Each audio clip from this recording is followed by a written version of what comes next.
Hola, hoy nos metemos de lleno en el capítulo 4 de Ezequiel. Es un pasaje conocido por sus acciones simbólicas tan visuales, ¿no? Muy fuertes. Sí, totalmente. Acciones muy gráficas. La idea es entender qué representaban estas instrucciones, bueno, tan particulares que le dieron al profeta.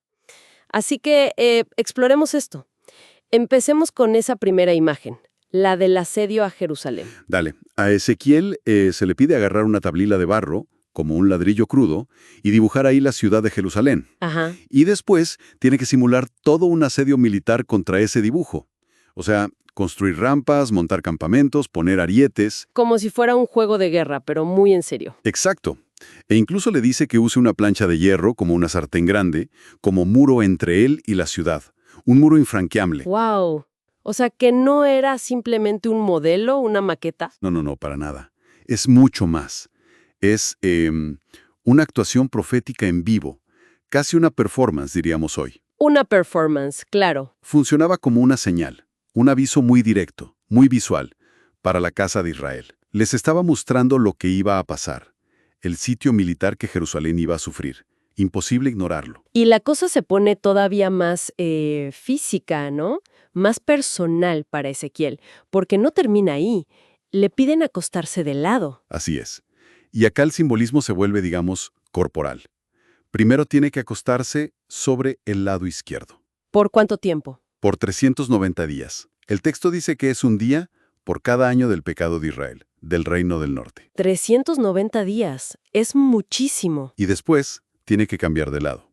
Ponerse sobre el derecho por 40 días. Que serían los años del pecado de Judá, el reino del sur. Correcto. En total son 430 días. Más de un año cargando simbólicamente con la culpa acumulada. Es que es un tiempo larguísimo. Y además, ¿no dice que estaba como atado? ¿Que no podía darse vuelta? Sí, menciona unas cuerdas que lo mantenían en esa posición. No podía voltearse a voluntad. Ahí es donde se pone, bueno, la conexión entre el tiempo, la inmovilidad forzada y el peso del pecado es tremenda. Definitivamente.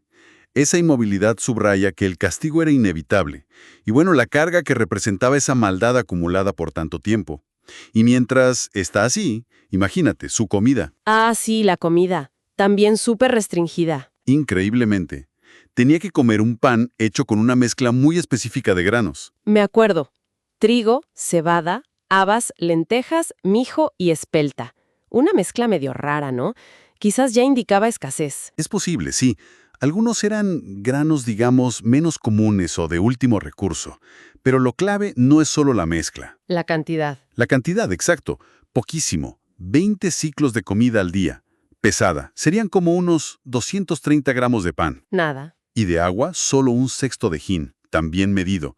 Apenas un poquito más de medio litro. O sea, una ración de hambre total. Claramente apunta a la hambruna que vendría con el asedio real. Y falta un detalle bastante fuerte sobre cómo cocinar ese pan. Uf, sí, eso es. Impactante. La orden inicial, la que Dios le da primero, es que use excremento humano seco como combustible para hornear el pan. ¡Qué fuerte! Y el texto mismo explica por qué no. Sí, lo dice explícitamente. Dice que así de impura sería la comida que los israelitas tendrían que comer en el exilio, entre las naciones paganas. Es una imagen de contaminación, de degradación total. Pero Ezequiel, que era sacerdote además, protesta. Dice que él nunca se contaminó así. Exacto. Él apela a su pureza ritual de toda la vida. Dice, nunca me he contaminado. Y bueno, Dios escucha su protesta. Y le da una alternativa. Sí, le permite usar estiércol de vaca en lugar del humano. Que bueno, aunque tampoco era lo ideal para cocinar, se consideraba menos impuro. Pero el punto simbólico queda, ¿verdad? Aunque cambie el combustible. Claro, la concesión no borra el mensaje. La idea de impureza, de humillación, de la dureza terrible que iban a vivir en el exilio. Eso se mantiene intacto. Entonces, si juntamos todo, el asedio en miniatura, estar acostado cargando los pecados, la dieta de hambre, la cocción impura, el mensaje es clarísimo. ¿Inequívoco? Todas estas acciones apuntan a una sola cosa, la severidad del juicio de Dios que se venía. El propio capítulo lo cierra diciendo que Dios va a cortar el suministro de pan en Jerusalén. Que comerán y beberán con angustia, con desesperación. Exacto. Que la escasez era extrema y que se van a consumir literalmente a causa de su propio pecado. Entonces, para recapitular un poco, Ezequiel 4 es como una dramatización profética muy potente. Usa el cuerpo, usa acciones extremas, casi performáticas, como decías, para comunicar algo que quizás las palabras solas ya no podían. Ajá. Un juicio que era inminente sobre Jerusalén y Judá por su pecado constante.